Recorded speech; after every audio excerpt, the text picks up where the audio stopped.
अभी थोड़ी देर पहले खबर आई कि राहुल गांधी जी को लोकसभा की सदस्यता से बर्खास्त कर दिया गया है।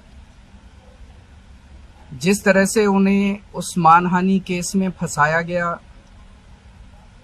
मैक्सिमम सजा दी गई और 24 घंटे के अंदर उनकी लोकसभा की सदस्यता बर्खास्त कर दी गई, ये हमारे देश के लिए बहुत चिंता का विषय है। हम जुडिशरी का सम्मान करते हैं, लेकिन जो जजमेंट आया हम उसका समर्थन नहीं करते। जिस तरह से उनकी सदस्यता बर्खास्त की गई है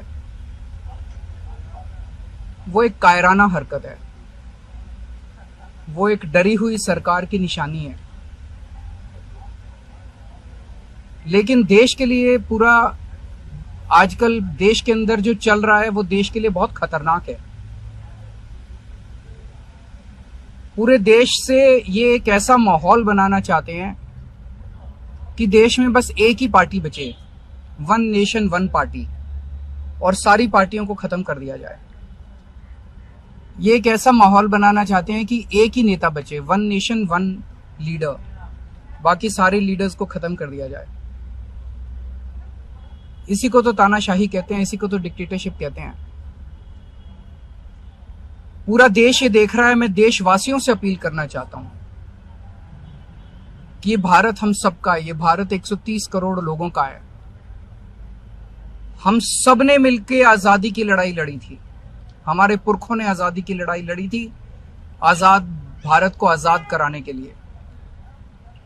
लेकिन आज की जो सरकार है,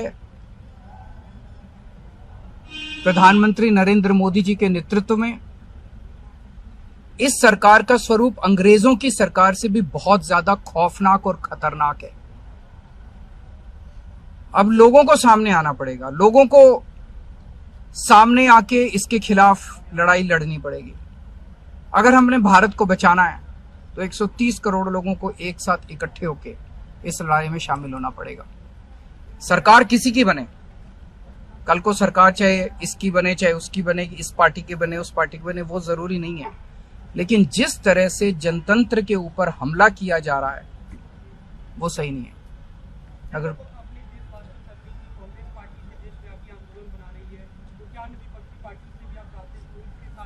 पार्टियां इंपॉर्टेंट नहीं है, मैंने कहा लोग इंपॉर्टेंट हैं। अभी मैंने संसद के अंदर, विधानसभा के अंदर एक एग्जांपल दिया। एक ऑटो रिक्शा वाला मिला, ऑटो रिक्शा वाला मुझे कह रहा था जी मुझे व्हाट्सएप मैसेज भेजने में डर लगता है। मैंने कहा क्यों? कहते हैं शायद गिरफ्तार ना कर लें। इस देश के अगर एक ऑटो रिक्शा वाले को व्हाट्सएप मैसेज भेजने में डर लगता है तो आपने 130 करोड़ लोगों को डरा के रखा हुआ है। ऐसे देश कैसे चलेगा? डर डर के लोग कैसे जिएंगे? और क्यों डर डर के जिए? हम, हमारा देश है, हम आजाद भारत के आजाद नागरिक हैं, हम क्यों डर डर के जिए? पूरे देश को व्यापारी डरा हुआ है, किसान डरा हुआ है, मजदूर डरा हुआ है, नेता डरे हुए हैं, सब लोगों को डरा के रखा है। जुडिशरी डरी हुई है, जज डरे हुए हैं, मीडिया वाले डरे हुए हैं, सबको धमकाते हैं ये लोग, सबको ईडी और सीबीआई और इनकम टैक्स की धमकी देते हैं लोग। सर, इससे पहले हमने देखा कि आप लोगों के कांग्रेस के साथ रिश्ते काफी खराब रहे, लेकिन आज 14 वो इम्पोर्टेंट नहीं है। हमारे आपस के रिश्ते इंपॉर्टेंट नहीं है। इस टाइम देश को बचाना इंपॉर्टेंट है। मीडिया के ऊपर प्रहार हो और मैं अगर कहूं कि मेरी इस चैनल से बनती नहीं है, वो इंपॉर्टेंट नहीं है। किसी से बनती है या किसी से नहीं बनती, इससे व्यक्तिगत अच्छे रिश्ते हैं कि व्यक्तिगत बुरे रिश्ते हैं, वो इंपॉर्टेंट नहीं है। 130 करोड़ लोगों को, सब लोगों को साथ आना पड़ेगा।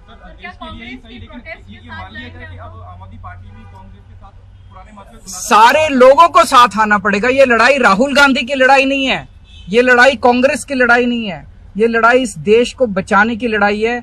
एक तानाशाह से, एक कम पढ़े लिखे व्यक्ति से, एक अहंकारी व्यक्ति से इस देश को बचाने की लड़ाई है। Thank you.